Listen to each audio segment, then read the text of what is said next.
आपको पता होना चाहिए कि हत्या के मामले में दो ही प्रकार की सज़ा दी जा सकती है। एक है ना मृत्युदंड और दूसरा है आजीवन कारावास। तो न्यायालय ने पूछा भी चुटकुले अंदाज में, भाई जीवन या मृत्यु। फिर उनके उम्र की बात आई 70 साल, तो फिर न्यायालय ने कहा इसमें आजीवन कारावास ही दे दिया जाए।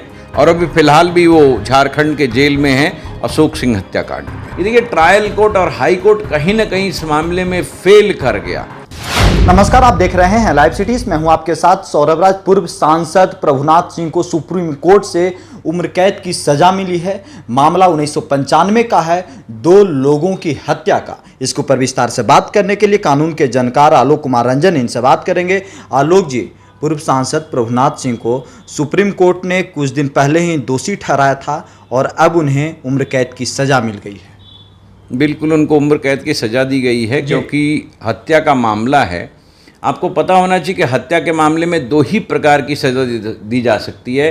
एक है ना मृत्युदंड और दूसरा है आजीवन कारावास। तो न्यायालय ने पूछा भी चुटकुले अंदाज में, भाई जीवन या मृत्यु क्या देना चाहिए ऐसे में। फिर उनके उम्र की बात आई 70 साल, तो फिर न्यायालय ने कहा इसमें आजीवन कारावास ही दे दिया जाए। तो उनको लाइफ इम्प्रिजनमेंट दिया गया। और आपको बताऊं, इसमें एक और मामला था जो 307 का मामला है, उसमें भी उनको 7 साल की सज़ा अलग से दी गई है। और अभी फिलहाल भी वो झारखंड के जेल में है अशोक सिंह हत्याकांड में। लेकिन जिस तरीके से जो पटना की जो हाई कोर्ट है वहाँ से वो बरी हो गए थे, निचली अदालत से भी बरी हुए थे, लेकिन सुप्रीम कोर्ट से आजीवन कारावास से पूरा मामला क्या है?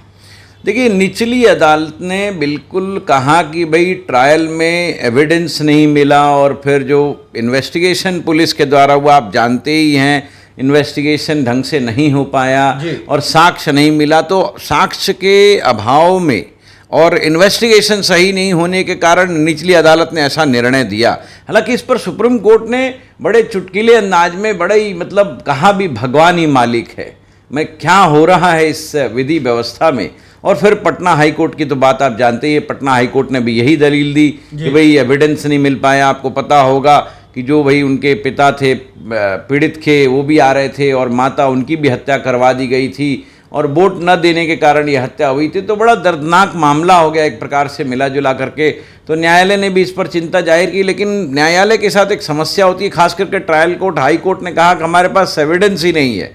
हालांकि उन्होंने प्रयास नहीं किया। जो कहा जाता है कि न्यायालय को बढ़ चढ़ करके, न्यायालय को एक ना मूक दर्शक नहीं होना चाहिए, मेरी विधि व्यवस्था में लिखा है।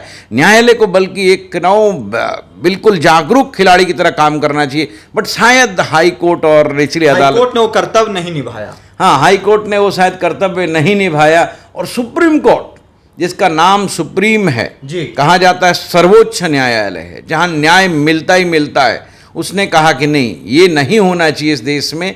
ये एक जनतांत्रिक प्रणाली है, वोट के लिए किसी भी प्रकार की हत्या और इस प्रकार की चीज़ आप जानते ही होंगे। अशोक सिंह के मामले में भी कह दिया गया था कि 90 दिनों के अंदर उनकी हत्या हो जाएगी और 90वां दिन उनकी हत्या हो गई थी। ये बड़ा दर्दनाक मामला हो। और 1995 में प्रभुनाथ सिंह 2 लोगों की हत्या कर दी। चुनाव को लेकर के कौन वोट दिया नहीं दिया, इसको लेकर के ये बड़ी चिंताजनक बात है। मैं किसी व्यक्ति पे तो नहीं टिप्पणी करना चाहूँगा, लेकिन जहाँ तक विधि व्यवस्था और वोट का मामला है, लोगों का दिल जीतना है, लोगों का मन जीतना है, न कि लोगों को भय दिखा करके उनसे वोट प्राप्त करना है। ये हमारा धर्म होना चाहिए। तो इस पर न्यायालय ने भी चिंता जाहिर की है और न्यायालय ने इसी बात पर कहा कि देखिए, ट्रायल कोर्ट और हाई कोर्ट कहीं ना कहीं इस मामले में फेल कर गया। हालांकि रिव्यू पिटीशन अभी भी फाइल कर दिया गया, लेकिन उसका कोई विशेष मतलब नहीं है, क्योंकि सुप्रीम कोर्ट के फुल बेंच ने, आप जानते होंगे 3 जजेस की पीठ थी जिन्होंने ये निर्णय लिखा है और उन्होंने बड़े संजीदगी से ये निर्णय लिखा है। देखिए, प्रभुनाथ सिंह पहले से भी एक मामले में वो जेल में हैं और फिर उन्हें मिल गया आजीवन कारावास। अब उनके पास कोई रास्ता बचा है? देखिए, विधि में रास्ते तो हमेशा होते हैं। वो रिव्यू पिटीशन सुप्रीम कोर्ट में अनुच्छेद 137 के तहत ला सकते हैं, फिर रिव्यू भी ला सकते हैं, जिसको हम लोग क्यूरेटिव पिटीशन कहते हैं। तो रिव्यू भी ला सकते हैं। अशोक हुर्रा का एक केस आया था, इसमें रिव्यू की बात की गई थी। तो रिव्यू भी, हालांकि रिव्यू बहुत कम केसेस में अलाउ होता है, तो उनके पास ये ग्राउंड्स तो हैं।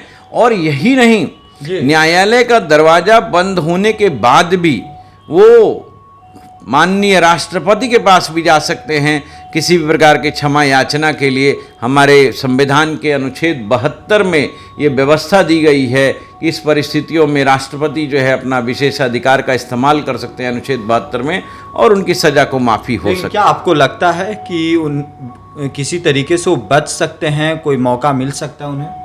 नहीं, देखिए, आप यदि राजनीतिक और विधिक दोनों प्रकार से देखें जी, तो विधि के अनुसार भी चूंकि ये मामला बड़ा गंभीर है, वोट के लिए हत्या और फिर एक चुने हुए प्रतिनिधि की भी हत्या हुई थी इसमें इत्तेफाक से, तो और इसमें जबकि सर्वोच्च न्यायालय का स्पष्ट निर्णय आ गया है, तो राष्ट्रपति महोदय नहीं चाहेंगे कि हम इसमें हस्तक्षेप करें, मतलब नहीं बच सकते हैं राष्ट्रपति महोदय नहीं चाहेंगे। और राजनीतिक रूप से यदि आप देखें तो प्रभुनाथ सिंह साहब जिस पार्टी से आते हैं, उनकी विपक्षी पार्टी सरकार में है, तो ये भी एक मसला हो सकता है कि विपक्षी पार्टी नहीं चाहेगी कि वो अपने विपक्ष की पार्टी के किसी भी सांसद को, पूर्व सांसद को या किसी भी नेता को किसी भी प्रकार से लाभ पहुंचाए, तो ये एक बात रहेगी, ये बात आएगी इसमें। होम मिनिस्ट्री बेसिकली ये तय करती है, जो रिव्यू पिटीशन होता है, जो राष्ट्रपति के पास अर्जी लगाई जाती है, इसको होम मिनिस्ट्री तय करता है। तो होम मिनिस्टर सख्त भी है, और आपको पता ही है कि विपक्ष उनका है ये आरजेडी की सरकार, तो वो शायद उसका इस्तेमाल ना करें।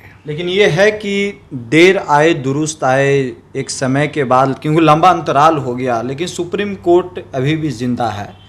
बिल्कुल, अभी देखिए, न्याय व्यवस्था हमारे यहाँ जीवित है, विधि व्यवस्था जीवित है, हर जगह न्याय चल रहा है। पटना उच्च न्यायालय भी बहुत अच्छा काम कर रही है, बहुत सारी निम्न अदालतें भी बहुत अच्छा काम कर रही है। तो विधि का शासन इस देश में है और लोकतंत्र भी जीवित है, सब कुछ सही है। लेकिन कुछ कुछ ऐसे अप्रत्याशित केस आ जाते हैं या उदाहरण आ जाते हैं ऐसे, जो कि एक समाज में संदेश भी देते हैं कि यदि ऐसा कोई जघन्य अपराध होता है और ऐसी कोई कृत्य होती है, चाहे व्यक्ति कोई भी हो, अच्छा बुरा नेता और कोई भी हो, उसको विधि के द्वारा दंड दिया जाएगा। चलिए, शुक्रिया सर, थैंक यू, बहुत बहुत धन्यवाद।